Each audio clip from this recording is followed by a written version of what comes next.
ከወንጀል መራቅ ከበደኝ ካልኩ ሌላ ቅድሚያ የሰጠሁት ጉዳይ አለ ማለት ነው አይደል? ሰላት ከከበደኝ እኮ በሰላት ጊዜ የምሰራው ሌላ ነገር አለ። ዝም ብሎ መቀመጥም ሊሆን ይችላል። ግን ያመርጫለሁ፣ ኢታር አድርጌዋለሁ፣ ይሄኛውን ቅድሚያ ሰጥቻለሁ። ስራ ከሆነ ስራን ቅድሚያ ሰጥቻለሁ፣ ሱቄ ከሆነ ሱቅን ቅድሚያ ሰጥቻለሁ፣ ጨዋታ ጓደኛ ጋር መሆን ከሆነ ያን ቅድሚያ ሰጥቻለሁ።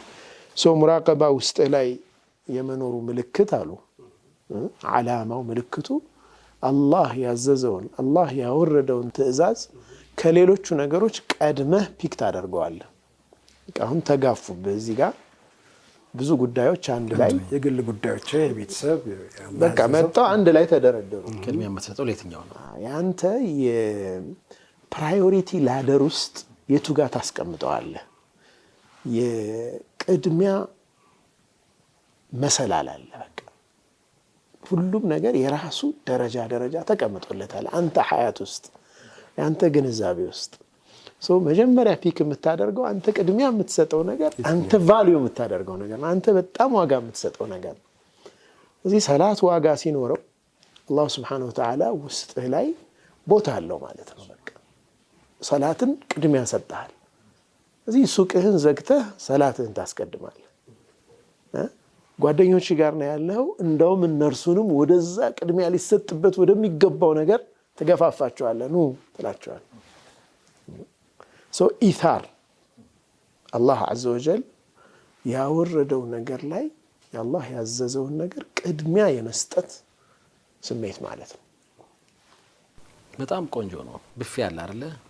ቀድመህ የምታነሳው የትኛው? ኤግዛክትሊ። አሁን ብዙ ጊዜ ትተናቸው የምናልፋቸው እኮ የምግብ አይነቶች አሉ። አንዳንዱ ጨርሶ አይተው አታውቅም። ጸጉር ለውጥ እንለዋለን እኛ። ይሁን አታውቀውም በምን እንደተሰራ ምናምንም። አንዳንድ ቦታ ግልጽ የሆነ ማብራሪያ ሊኖረው ይችላል። ዘለው ትሄድና የሆነ አይነህ የሚያርፍባቸው ቦታዎች አሉ። እንደዛ ልንለው እንችላለን። መጀመሪያ እንደውም ስካን አታደርግም ብለህ ማልፈልገው ነገር እንዳላነሳ እስኪ ምን አለ ብለህ ከዛ የምትፈልገውን ብቻ ታነሳለህ። ቅድሚያ የምትሰጠው አሁን እንዳልከው ብዙ ሀጃዎች አሉበት በህይወት ውስጥ የምታስቀድመው የትኛው ነው? ይሄ በጣም የሚገርም ፍቺ ነው። ሁለተኛው አላህ ያላቀውን ነገር تعظيم ማድረግ። تعظيم ما عظم الله عز وجل አላህ ትልቅ ክብር የሰጠውን ጉዳይ አንተ ክብር ትሰጣለህ ወይ? አብሮ የሚሄደው ወተስጊር ما صغر الله አላህ ዝቅ ያደረገውን አንተ ዝቅ ብሎ ይታያል ወይ? ያ ነገር ወንጀሎች አላህ ዘንድ በጣም የተናቁ የተጠሉ ነገሮች ናቸው። አንተ ዘንድ ያ ስሜት አለ ወይ ነው? ትጓጓላችኋለህ እነዛን። አሁን ሙራቀባ እንመጣበታለን በኋላ ላይ። ወደ ወንጀል ከመጓጓት ራሱ ራስክን የምታረቅበት ነው።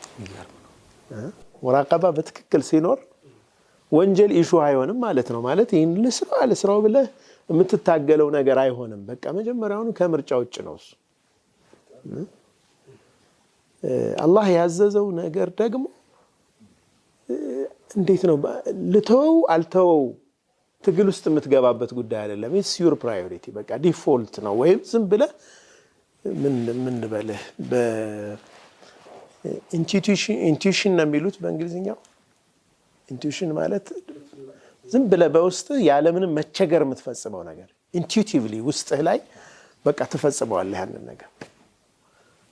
አትታገለውም። የሆነ ነገር እንዲህ ማድረግ አለብኝ ምናምን ብለህ አይደለም። በቃ ያንተ ያለ ቅድመ ሁኔታ ያኛውን ያለ ቅድመ ሁኔታ ነው የምትፈጽመው። ያን ደግሞ ጉዳይ አይደለም ያ ነገር እዚህ ደረጃ።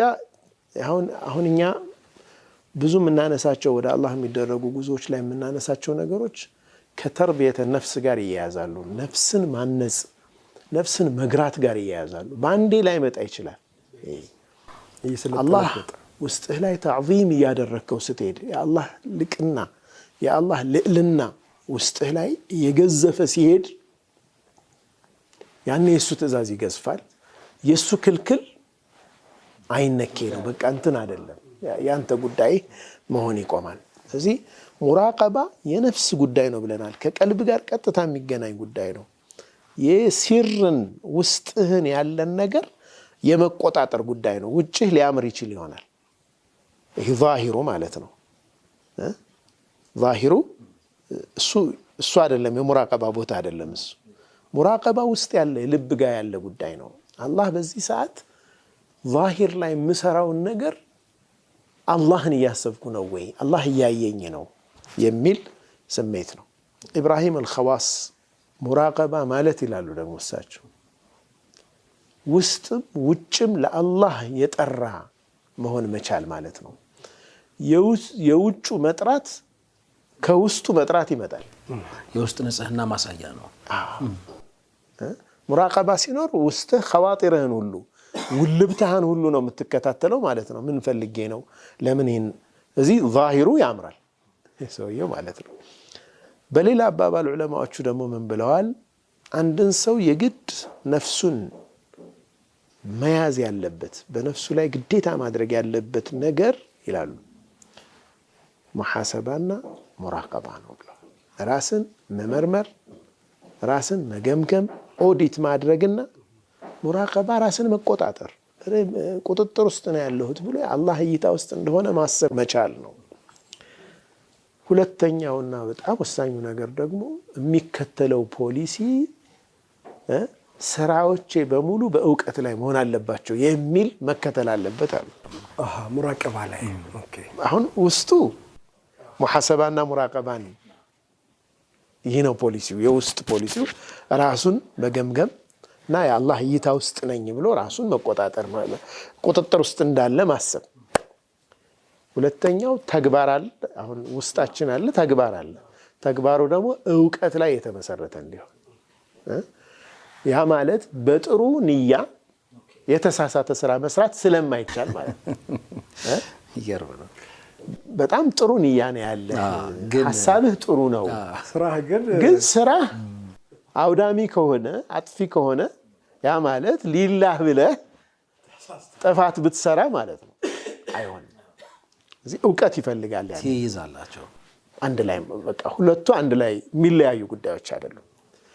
ውስጥህ ጥሩ መሆን አለበት። ጥሩ ስራህ ደግሞ በእውቀት ላይ የተመሰረተ መሆን አለበት። ሰዎች በአራት ነው የሚከፍሏቸው። አጠቃላይ የትኛው ላይ ነኝ ያለሁት ብለንም ማየት እንድንችል ማለት ነው። ጥሩ ንያ፣ ጥሩ ቀልብ፣ ግን የተሳሳተ እይታ፣ የእውቀት እጥረት ያለባቸው ሰዎች አሉ። ኦኬ ንያቸው ላይ ችግር የለባቸው። ንያቸው በጣም በቃ ሙኽሊስ ሆነው ለአላህ ብለው ነው የሚሰሩት። ግን ድርጊቱ የተሟላ አይሆንም። ግን እውቀት ችግር ስላለ ለአላህ ብለው ጥፋት ሊያጠፉ ይችላሉ። ለአላህ ብለው ወንድማቸውን ሊያጠፉ ይችላሉ። ስለዚህ አሁን ይሄ የምን ጉድለት ነው? የእውቀት ጉድለት። የንያ አይደለም። አሁን የእንዲህ አይነት ሸክስ ችግር ንያቸው ለአላህ ብለው ግን በምን ማወቅ ይችላል? ለምሳሌ አሁን ይሄ ያው ሸርዑ ነው። ወይን ተናዛዕቱም ፊ ሸይን ፈሩዱ ኢለላሂ ወረሱሊሂ አይደል? ወረሱል ነው አይደል?